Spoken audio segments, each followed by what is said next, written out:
I believe that the solution to the youth mental health crisis has been around since the late 70s. Tell me. And its name is Dungeons and Dragons.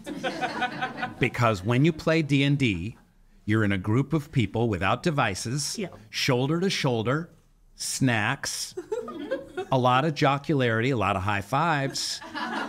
You're in service to something greater. You're taking your little retinue of elves and dwarves and magic users and wizards and monks, and you're seeking the treasure, and you're on a mission. You've got to work together.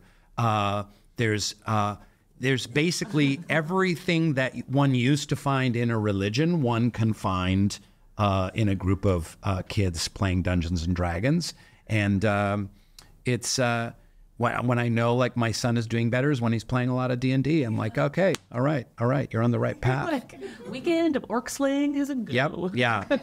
But the other thing I was thinking, encouragement is maybe the most pure service that we can offer another person. You know, I mean, I think that love is interesting as a concept, but I think also culturally I think we struggle to understand. Believe it or not, I think we struggle to understand what love is because we only have one English language word for love.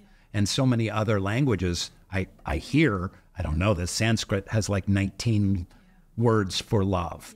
And, you know, I love, you know, the New York Knicks, and I love my wife, and I love God, and I love skateboarding videos from the 70s. But that's not, you know what I mean? Like, that's not really love. And, so love isn't a feeling in the chest. Love is in an action. It's only born out in action. It doesn't even really matter what the internal impulse is for that action, but encouragement of another person, I think, is one of the most sincere and pure acts of love. I like how into virtues you are, because I think it's a very good argument to say, like, how do we know that what we're doing, like love, is real love? Mm-hmm. And like, because it produces these beautiful qualities, like, as opposed to I became more emotionally regulated by myself. So I love that you also are like, no, there's like, we do have great language for this. Like patience, forbearance, joy. Who do you think, or what do you think we would all be like if we did have a spiritual revolution? What are things that you would like, you'd look around and you'd see what? Well, I think that at the core of any spiritual revolution is compassion.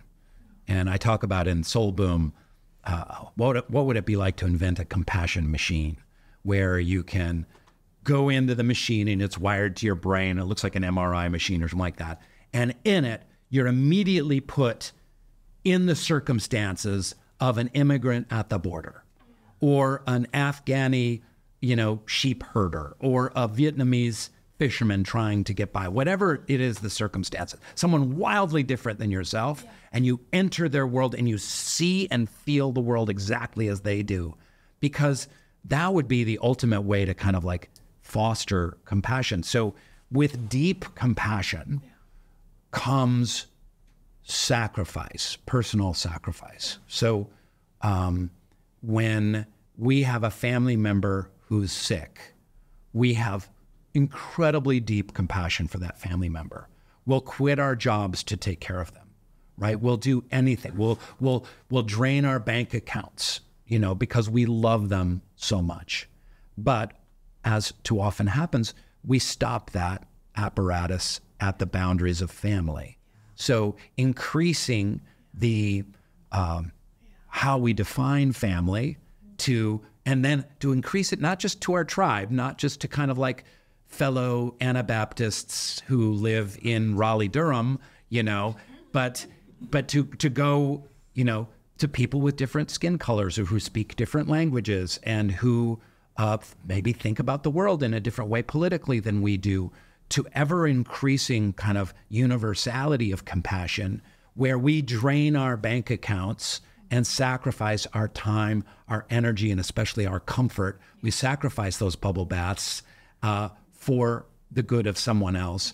So what does that look like? It looks like any great religious spiritual movement. Like you look at the early Christian movement of the first 300 years, and The writers of the time were outraged and perplexed that there were these people that were Sumerians and Romans, and they were, you know, centurions, and they were former slaves and former prostitutes, and they were not only helping each other, they were helping other people. If there was a flood or an earthquake, they were sacrificing. This may be the first time in human history that there was a group of people sacrificing of their time, attention, and comfort for the good of someone else, just out of love and out of altruism.